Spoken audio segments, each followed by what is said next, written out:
Built Better, the podcast for home improvement contractors by Modernize Home Services. Welcome to Built Better. On this episode, we're covering the biggest challenges facing contractors in 2022, the best strategies to handle them, and proven marketing tactics to help contractors grow despite the unique obstacles. We all know there have been many ups and downs within the industry and the world over the last couple of years. So back in January, we conducted a survey of over 200 contractors to learn more about the state of the contractor in 2022. We brought in two seasoned experts, Spencer Powell and DeKorne, to share their knowledge on the subject. Spencer is the CEO of Builder Funnel, which specializes in digital marketing for home remodelers. Over the past 12 years, he's generated over $150 million in sales for his clients. Clay, he's been in the industry for over 40 years, starting out as a contractor working in the field. He's a third-generation builder and chief editor of the Journal of Light Construction, one of the most comprehensive resources on the internet for all things home improvement related. These guys know the industry like the back of their hands, so get ready to take some notes. If you like what you hear, don't forget to leave a review on Apple Podcasts and Spotify. We always appreciate the feedback. I'm going to throw it over to Chris Pallatroni, the host of this episode. Take it away, Chris.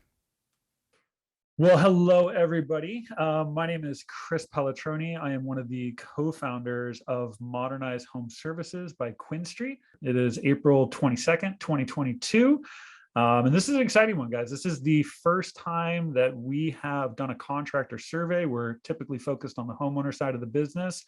So this is some insights from contractors around the world. There's me on the far left.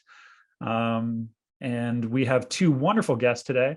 One has been with us a couple of times, and I will let them both do an introduction, but we have DeKorne and we have Spencer Powell. Clay, if you want to do a brief introduction, introduce yourself to the crowd, that would be great. Yeah, hi everyone.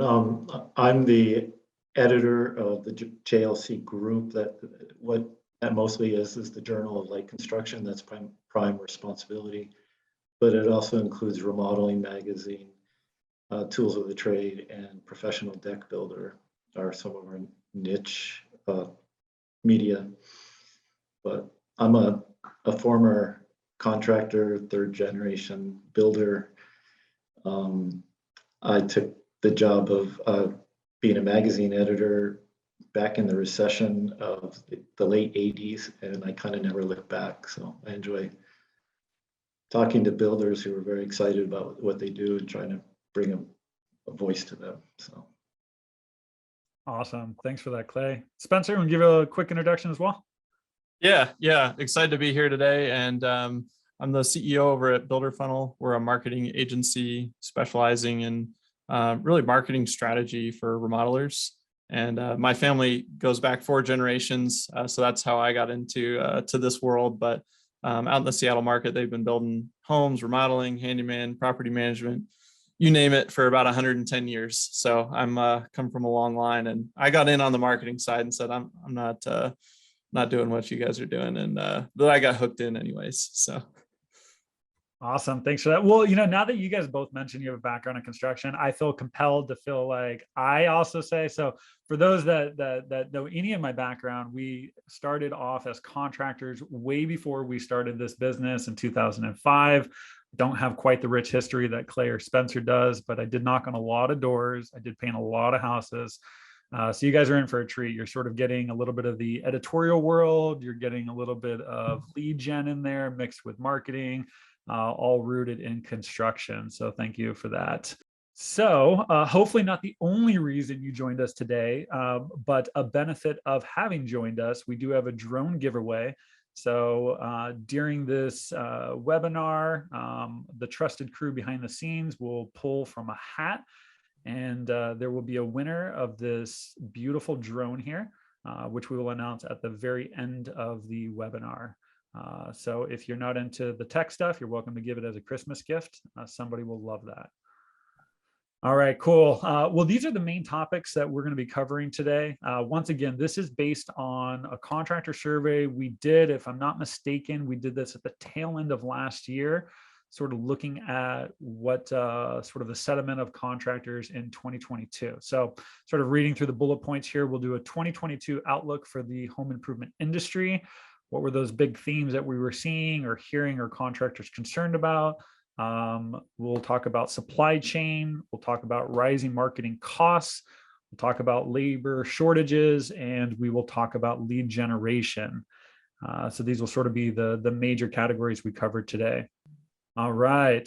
So as you guys can see here, the industry landscape by numbers. These were the three major themes that we saw pop up.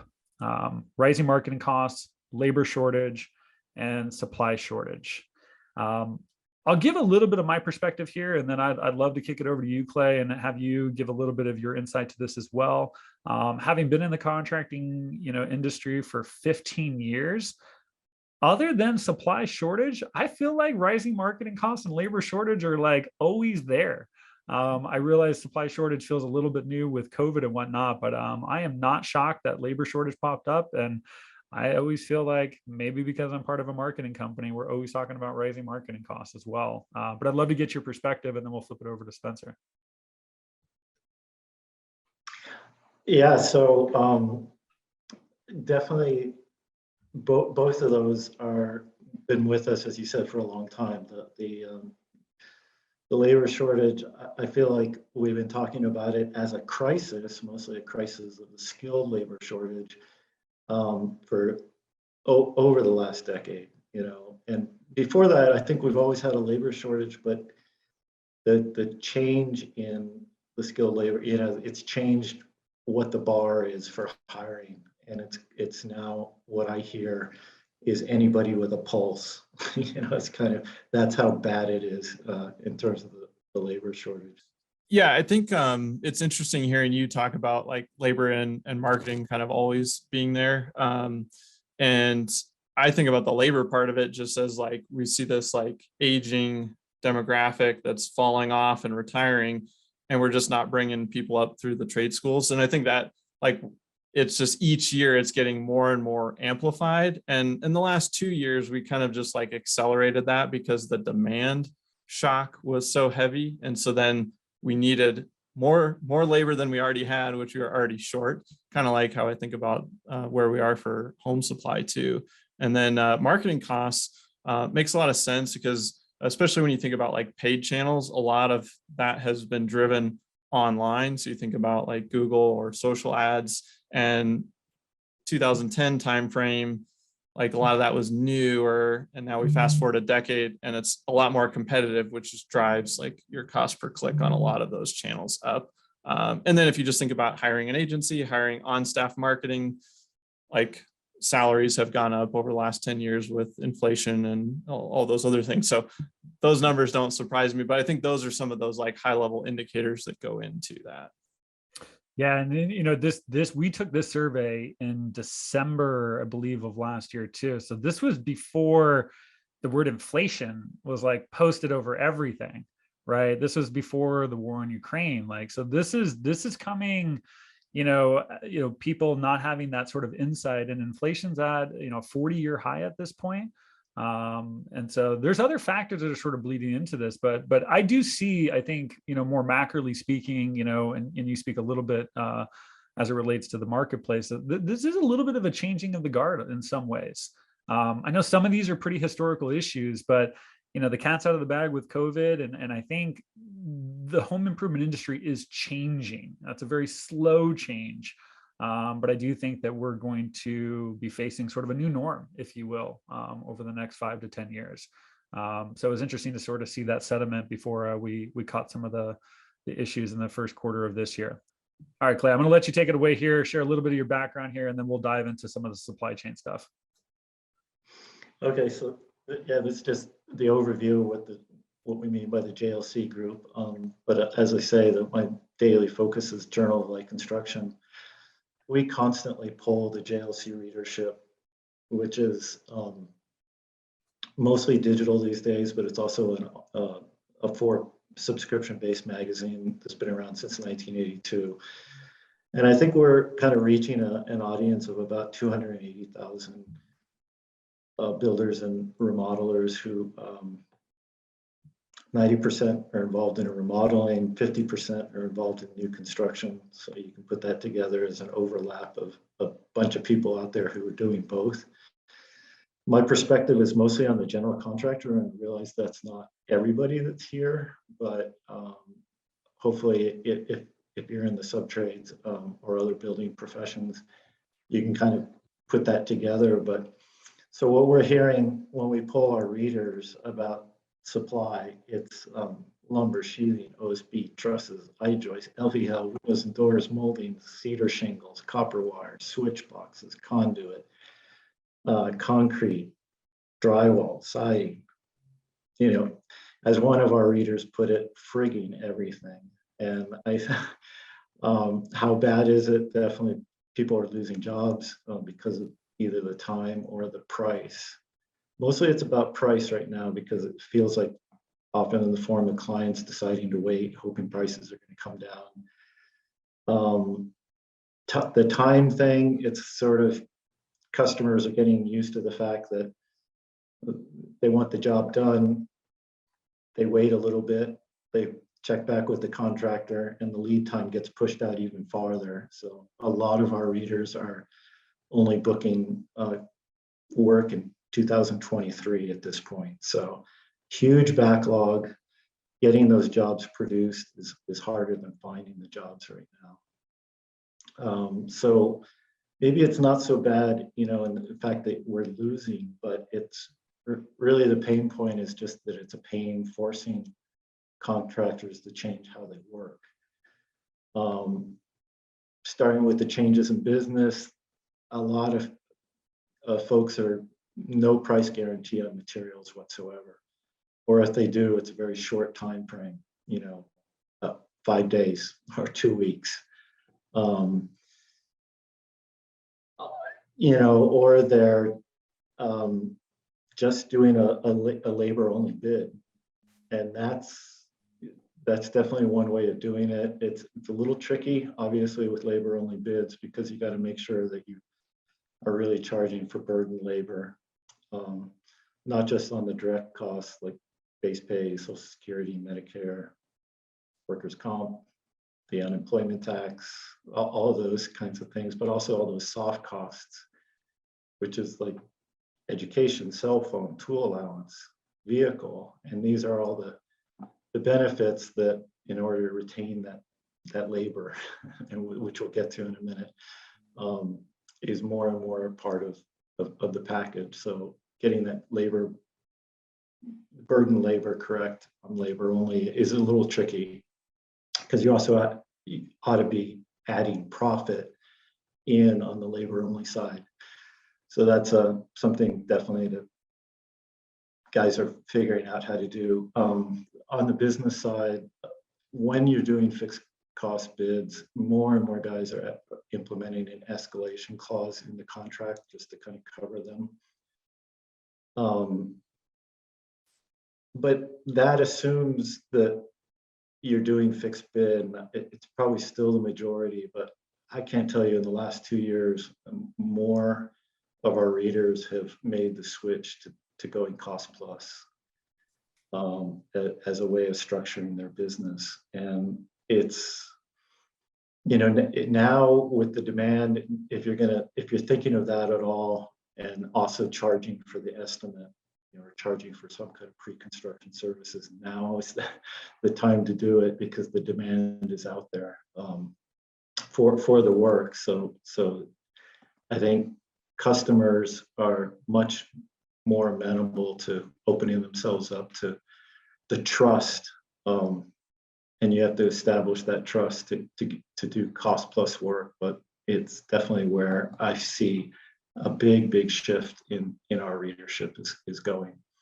I wanted to jump in here and ask you a question. Sure. I got a couple like in my mind, and I actually have one for Spencer after this as well. What are sort of the best practices to communicate this with suppliers and customers? Like, well, tell the customer that, like, hey, we may or may not get to your job in the next 3-6 months. Like, what are you hearing as to, like, what do you do with that information? Well, definitely, like, the whole communicating with clients, I feel like you can't over communicate with clients. So, the way it's playing out is you have a meeting, you start talking about price in that first meeting, talking about the material prices and the changes, so that you're just getting out front with what the reality is out there. If you get them to agree to sign the contract, but you have this long lead time, right? Because it may be you're not starting their work for 6 months. So the way it's playing out with the materials is usually people are structuring it so that as soon as they sign the contract, they start purchasing materials. So they structure the deposit. They're not using their own money. Hopefully you're not using your own money to stockpile materials. A lot of people are doing that, sort of the toilet paper version, is buying plywood and that kind of thing. That means you're fronting your own money, which is generally tying up cash and not a good idea. It's better to sign the contract, take the deposit, and start purchasing materials. And so it does change how you structure the contract, right? So, and getting the deposit to reflect that, and make that possible to stage all the work before you begin. And so that's going to push out the start time. And especially if you're being clear, look, we're not going to start this job until we have everything in hand, because that's really often the best for the customer, right? That you don't, especially in remodeling where you're working in their home, you want to make sure that you can actually complete that job before you begin to disrupt their life. So, but there's this long lead time from when you sign that contract and you've taken their money and you begin the job. So like constant communication, in that situation, I don't believe you can over communicate. And you just start telling them, yeah, here are the orders, here's the confirmation of our orders on these, and we're still waiting, and show them those confirmations on the orders so that you make it clear to them that, the communication is all about maintaining trust. And that's true all along the process, all along the journey. And, if you go into the communication with trying to establish that trust to say, hey, look, we're in this together with this supply chain disruption, that I feel is when, you can't over communicate. Those customers are the ones bragging at the water cooler about you, that you're in it together with the right guy, the right company, because look, they're helping you get the best prices and the most timely turnaround. So yeah, I can't agree more. I mean, just as a homeowner, I'm always putting myself in the homeowner's shoes. Like, I just want to know what's going on. Please tell me. Like, I hate guessing. Like, are you going to show up? Is this happening next week? I actually wanted to ask you, Spencer, and I know your focus is so much on marketing, so maybe like a double-edged question here. On one side, I'm wondering what your thoughts are around how do you sort of, in the spirit of, over communicating, what are you seeing from your perspective as good automated ways to over communicate? And then maybe as a segue into that, I don't know, if I'm a contractor, I'm thinking like, well, how much marketing do I really need to do if like I'm struggling to install stuff? Like, how does that sort of fit in with like what you're seeing out there? Yeah, it's pretty interesting. I'll kind of tackle those two parts. The first one, I think you asked about like automation, and I think about like automation or time savings, and really just to build on what Clay said is the over communication piece. You think about people doing their research, they want to do a project, like they may not have done a project prior to 2 years ago, or it's been a while. And so they have some expectation in their head. And so I think that's where marketing can kind of front that before you even get to sales, by saying like, this is what the industry looks like right now. Like if you start a project, don't expect to start it for 3 months or 6 months or, whatever the lag time is, depending on what kind of work you're doing. But just explain why. People know that in the last 2 years, a lot of stuff has changed in a lot of industries. And so I think it gives you that opportunity to, one, over communicate, like Clay was saying, but build that trust from the front end. Because if you're the one out there kind of talking about the issues, but then what you're doing to be proactive and what you're doing to put them in a better spot or the best spot possible with kind of the cards that we're dealing with, then I think it starts to set you ahead. And even if you're a little more expensive or you maybe can't get to it for a little bit longer than somebody else, they might still rather go with you because you've built that trust on the front end. And I think you can, to answer the question around automation, like I'm envisioning like a few strings of videos or pieces where you kind of explain like lag times and, the new process of deposit, we order materials, but then we're going to wait 6 months. We're going to get everything so that when we go, we can just go and minimize the time in your home. Like by the time they sign, you could have a trigger that like drips a video every week that's kind of like educating them on that process. So then they're still engaged with you, but you're not having to think about it with every customer you've just signed. So I think there's things you can do from that perspective, or just like create that material and send it as one-offs. It's less time savings than pure automation, but you can kind of time it based on that customer specific scenario.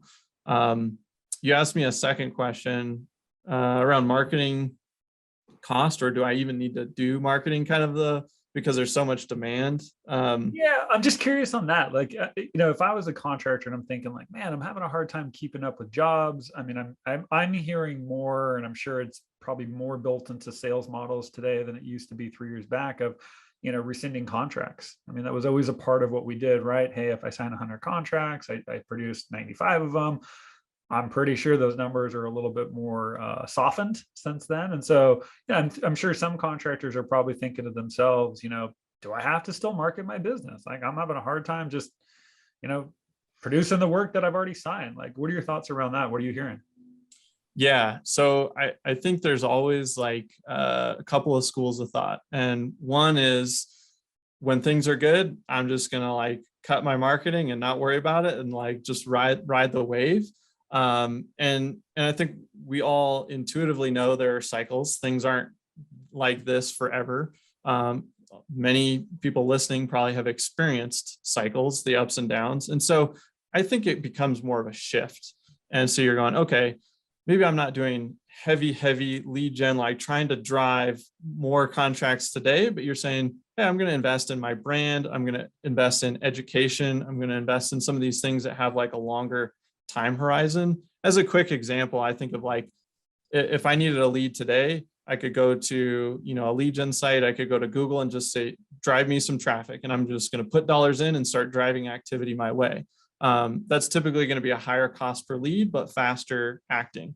Or I could say, I'm going to create some video content and some blog content. That's going to be maybe a little more time intensive and maybe more expensive in the short term. But over the long term, you see your cost per lead go down with generating your own kind of marketing efforts versus relying on maybe more like quick hitting things. And so I tend to be a very like long-term thinker. And so I would say, okay, how can I maximize the now to set my future self up? And then, customize it based on what you're trying to do. Do you want to build your backlog even more? Do you want to raise your pricing? Like that's what I would be focused on right now, is do enough marketing so that you can literally price out most of the work coming to you, and the jobs you land are the highest profit margins, because I talked to a lot of people last year. They had record revenue years and record low profit years. Granted, there were some other, things with contracts that probably we didn't all see coming, where you kind of had to honor some things that were maybe in place. But yeah, I would say shift it towards more like generate quality and focus on profit. Yeah, no, it makes sense. Supply and rising marketing costs do not live in a silo, so everything is interconnected. Spencer, give us a little bit of background here. Yeah, so like I said at the beginning, I've been kind of come from a family of builders and remodelers, but I've been doing this about 12 years. This meaning marketing for residential construction. Really today, our focus is on helping remodelers get more and better clients. Heavy focus on strategy over just like doing tactics, throwing marketing tactics at a wall. Like what are we really trying to accomplish? And we've generated a lot of sales, real dollars tracked back to our efforts over the years. If you want to learn more about us, builderfunnel.com. We've got a quick website grader right on the homepage. And then the second link there is a copy of my book if you want to check that out. But that's a high level on me and what we're up to. Yeah, I want to give one real quick thing here because I was actually poking around on both of your guys' websites yesterday. Clay had some good articles there with regards to training the next generation of builders. I really like that. One of the things I saw with your Spencer, some of the audio stuff, and for a lot of people that are busy professionals, where am I going to find time to read more, educate myself? I'm constantly talking about this. You can always convert audio files to MP3s, put them on your iPad, put them on your iPhone. You're in your car, you're driving, just really good content to just constantly drip and just get a constant exposure to new thoughts is really, really helpful. So I love what both of you guys are doing out there. There's so much to be said in this one right here. Obviously, as it sort of points out here, there's some stuff with regards to the automation, but this was a big one. 32% of contractors said rising marketing costs were their biggest concern. It would, if we keep doing these types of surveys, it'd be great to get some sort of historical reference to that as well, that we could back this up. As I mentioned when we started, I always feel like this is sort of a concern, and I guess it depends on the contractor you're talking to, maybe some more than others. But I'd love to, start with you, Spencer, since this is sort of your bread and butter in some ways. Where do you channel your marketing spend? What are you recommending right now? I know you touched a little bit of that on the supply cost, but maybe very specifically, where would you recommend contractors channel their marketing spend if they feel like they have rising costs of marketing? Yeah. So before I get to that question, I think it's kind of interesting that this one was still the top three, because of your last question, which is a lot of people saying do I even need to spend on marketing? So in my mind, I'm thinking people are just flooded with demand. I envision all these people just slashing their marketing to zero. So I'm curious why this was still so high, or what that the context behind the question. But the answer to your question, honestly, I feel doesn't change much for me when things are like this and when they're not. Is you should be channeling your marketing spend where you're getting the best return. And I feel like marketing is very much similar to business, in the sense that you want to do a lot of things that work, and then you're always running experiments and you're doing innovation because you have to propel yourself forward. And if you don't do that, you'll kind of get left behind. You can see it very easily with the digital landscape. And even within the digital landscape with social media, if you just said I'm all in on Facebook, and then you never adapted to Instagram or YouTube, and you just kind of stuck with that. If you never experimented and took that leap, then you totally missed that channel. And so maybe right now you're doing a little less experimentation and you're not investing as much into that bucket, and you're just channeling your dollars into the things that work. Or that work. And there's a big little asterisk next to that, because most people don't have a good grasp on what is actually working of what they're doing. But that really is the key, is if you're spending $100,000 a year on marketing, it's in different channels. And then ideally you would know what your cost per lead and your cost per acquisition is from each channel. And then if you're really focused on profitability right now, then I would say don't just look at those numbers, but go and look at, okay, maybe organic, you spent 20 grand on, and paid you spent 20 grand on, and they both produce the same amount of revenue, but one was a better profit margin customer or better type of job. The more granular you can get, then you can say, okay, I want to cut my marketing budget a little. Great, I'm going to cut the least effective part.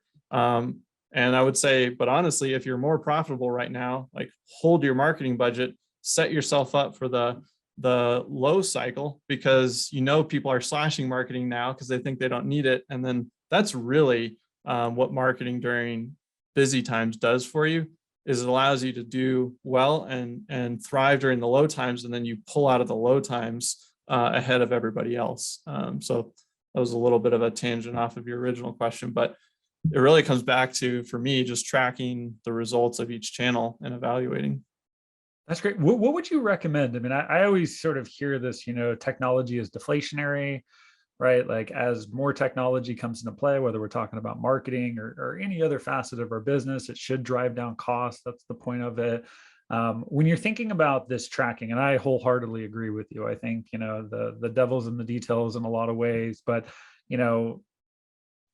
if you're not a contractor with a very robust system for tracking, what do you recommend? Like what's sort of the starter package from like technology, right? Like if we're just getting underway with this, like what are some of the things that you would recommend people like, hey, start here and then maybe build yourself up to the Market Sharps, the Salesforce of the world or whatnot? Like what would you recommend to the person out there? Yeah, it's a really good question. And I guess I'll say like you can start with like CRM and Google Analytics, but even then it's going to be really tough to get as granular as we just went. So you can go to Google Analytics, you can set up your conversion tracking, and you can say, okay, I know my traffic from organic and my leads from organic, but you don't have names tied to them. You don't have that customer name tied to it. And so that's really what you need is you need a tool that allows you to tie, Mary Smith came to our website from this channel, filled out a form, and then we sign them as a customer. And then you can go back to the beginning and go, oh, they came from this channel. And so we're big proponents of HubSpot, and there's HubSpot equivalents, right? Like there's a bunch of software tools in that category. You mentioned a couple, but I feel like that's kind of table stakes if you want to be able to break it down to that level. Otherwise, you're just going to know, you're still going to be ahead of the game if you use Google Analytics and conversion tracking. You can see what am I spending on each of these channels and what are my lead conversions on these channels. You'll know your cost per lead numbers, but it's not going to give you, everything you want. So there's a little bit of a leap there, I feel like, and that can be a little bit frustrating. But on the other hand, I would say like most people that are in that zone, they're just going to go, I don't need this, right? Like I've been doing fine. And once you install it and you get it set up, you realize how powerful it is and how much it'll actually separate you over the long term from your competition, because you'll be armed with better information. Yeah, and how you probably couldn't live without it now that you have it. I'm curious of your perspective on this, Clay. Like when you think of, I guess, rising costs of marketing, what from your perspective is important to understand when it comes to like the cost of marketing? I'm trying to digest everything that Spencer said, because his mind is really quick on this stuff. But I have to say that his book was really helpful to me, and I guess I can't come at it from a more of an old school perspective. When I was in the trade and I wasn't doing a lot of marketing, and a lot of the readers I talk to, marketing is kind of the last thing they think about. And I think that's probably, in this day and age, it needs to be stood on it. If anything's going to change, it needs to be turned around, and maybe marketing is one of the first things they think about. Marketing and establishing your expertise in the business and how you do that, I think that those are equivalents. And being able to establish expertise is the one thing that's going to get you the most jobs, and the jobs that are going to establish those long-term relationships. Hopefully it's not just one job, but you've established a customer for life kind of thing, or they're always going to turn to you when they have something to do on their house, or at least ask you for a recommendation for. And that's the kind of relationship that I think, if you can establish that sort of expertise out in the field, is really what it's about. And I in terms of the cost, what you asked, Chris, I think that that's where the money should be spent, is what's going to what's going to reach the customer you really want to be working for.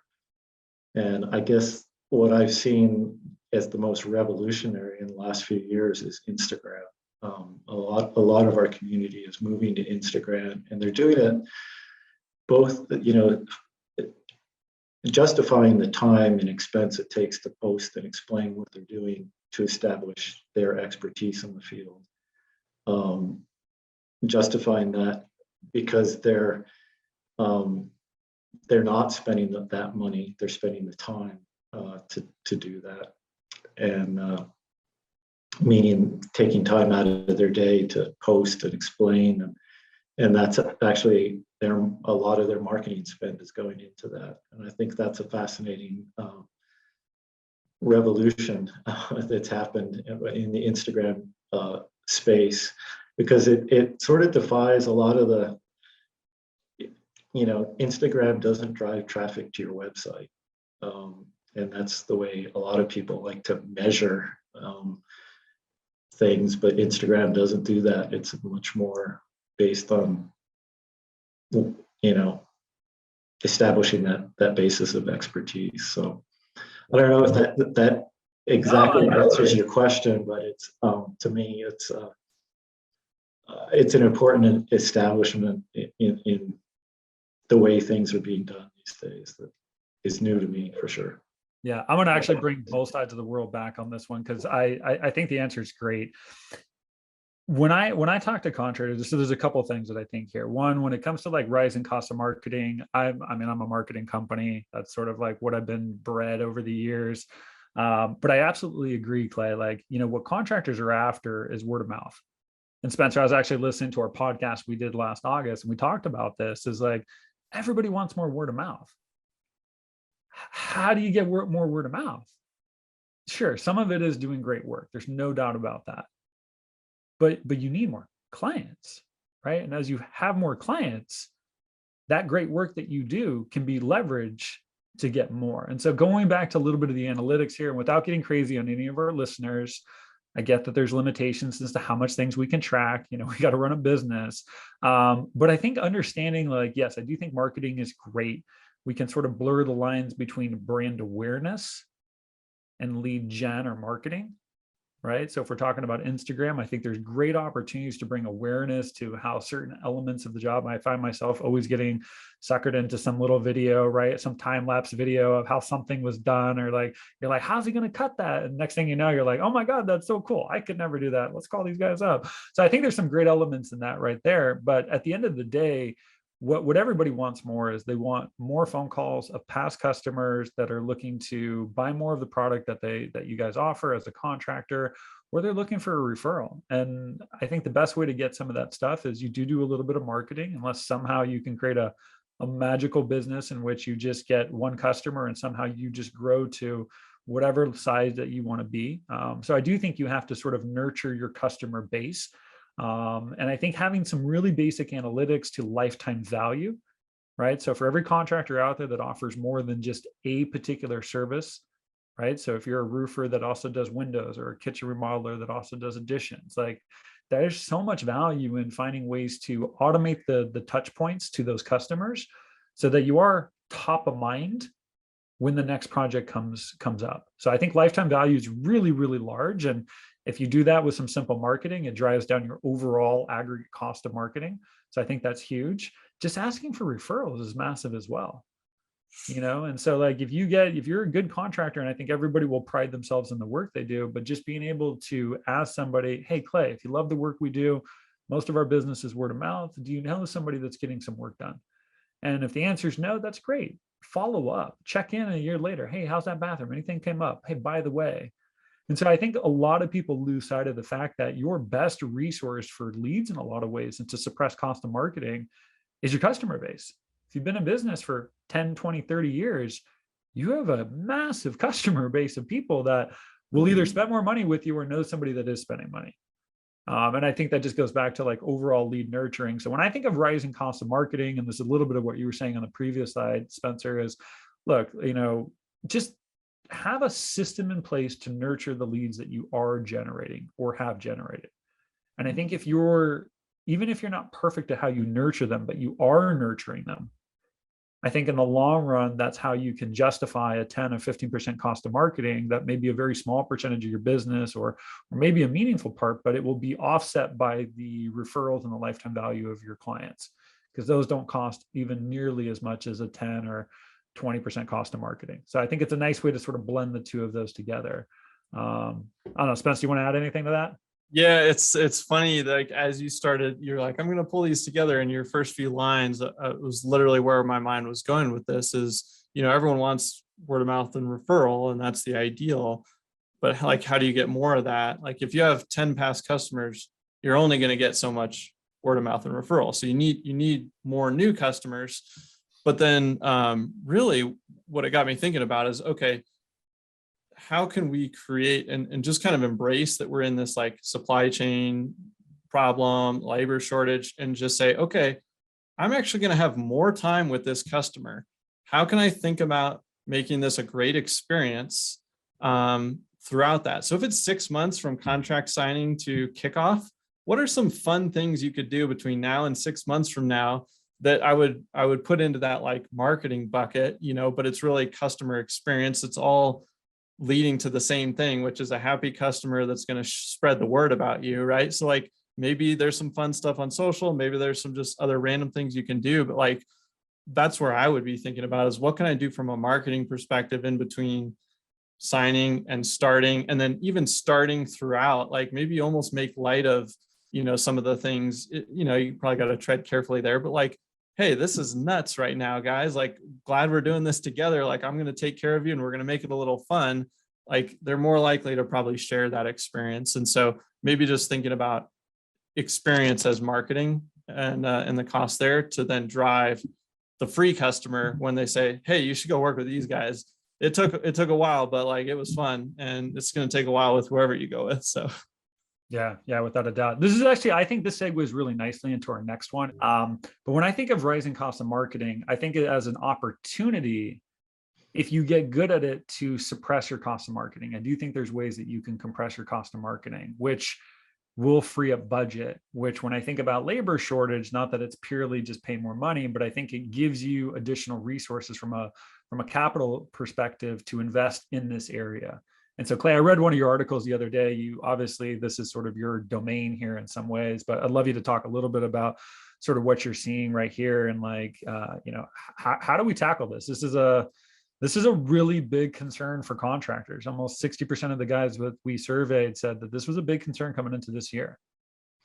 Yeah, and like we mentioned before, it's been with us for a while, and I want to focus on something that Spencer said when he addressed it, and that is, it's largely a function of our aging workforce, and I really want everyone to think about that, because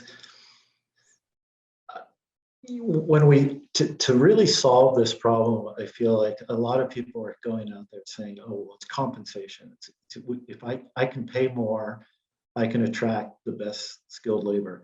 And that's true. And the people who are paid more are feeling the pain a lot less right now. And it's kind of like, you can do that right now if you're willing to pay enough.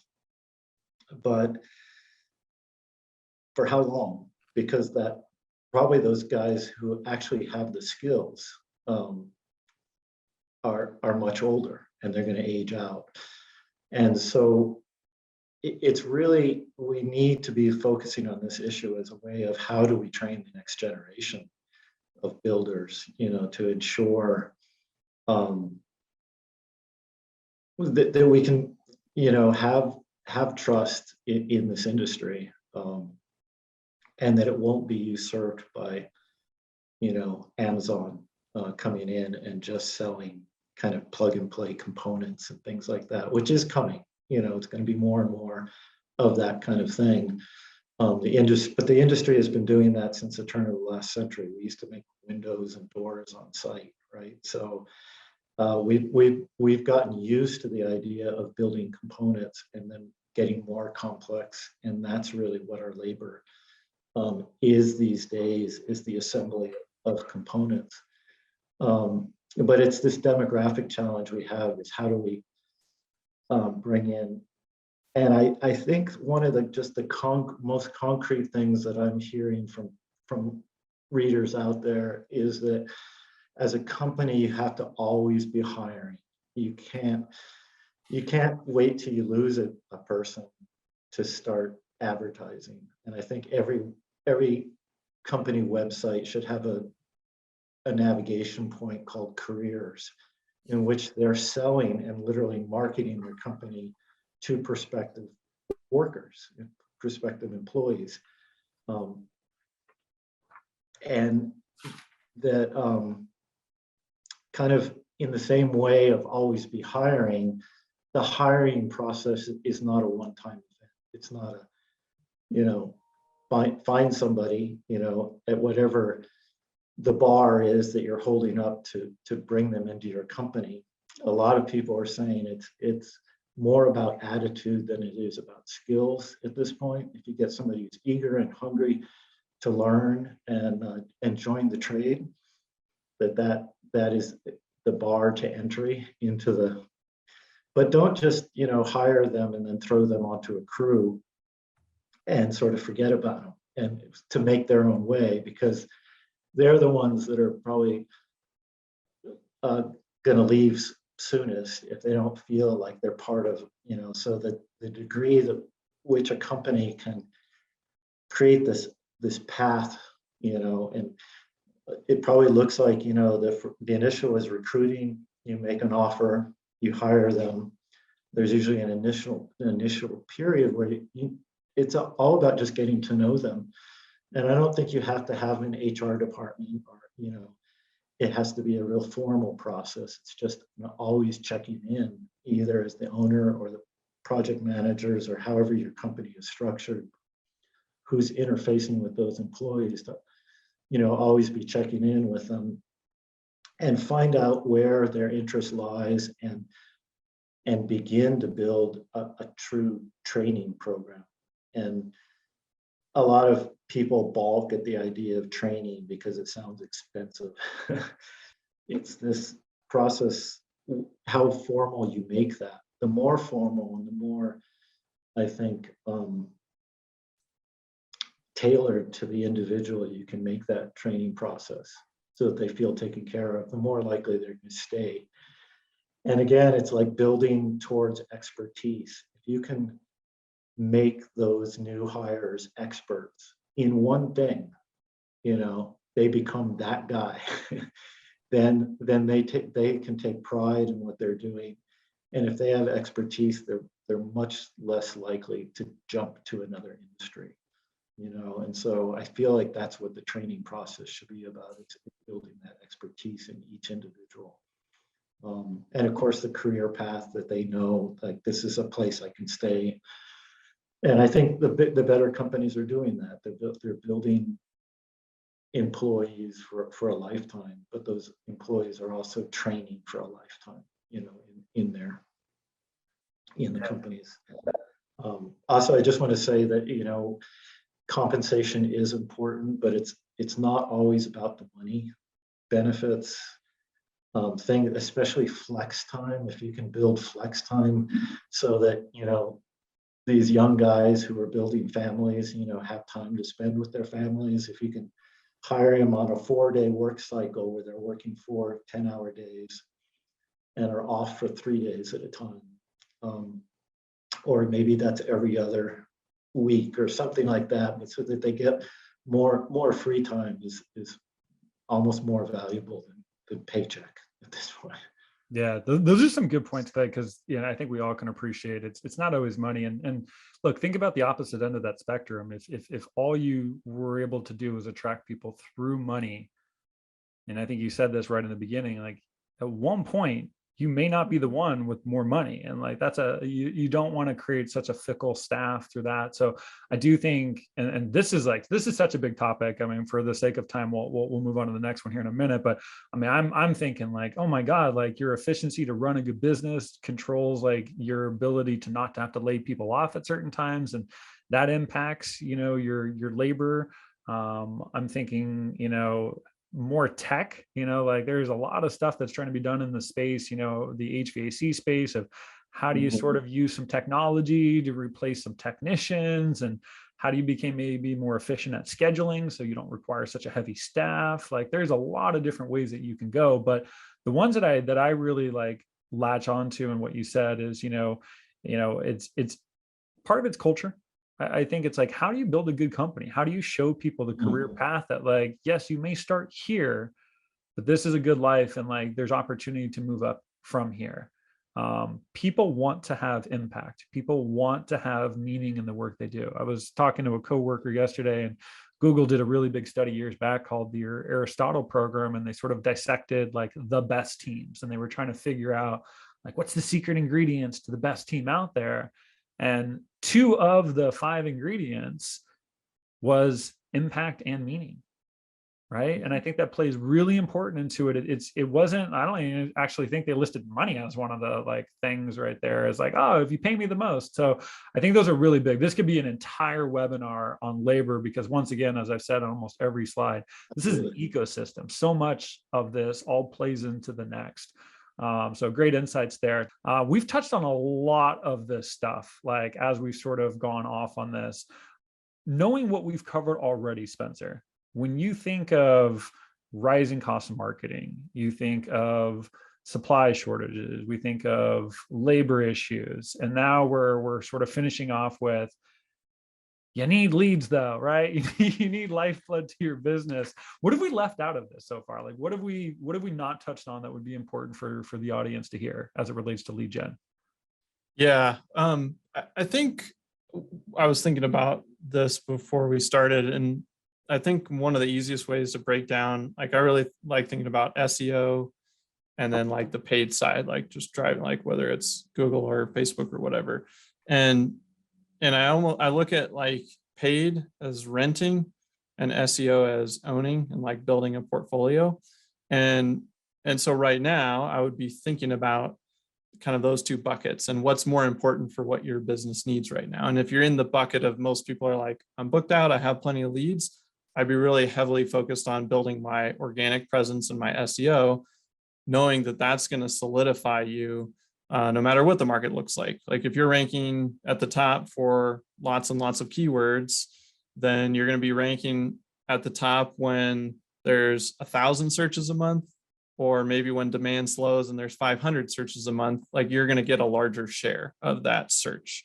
You can't control the demand side of the equation, right? Like people are going to do home improvement and remodels and whatever they want, and that will ebb and flow. But what you can control is like your share of getting noticed on Google as people are doing those searches.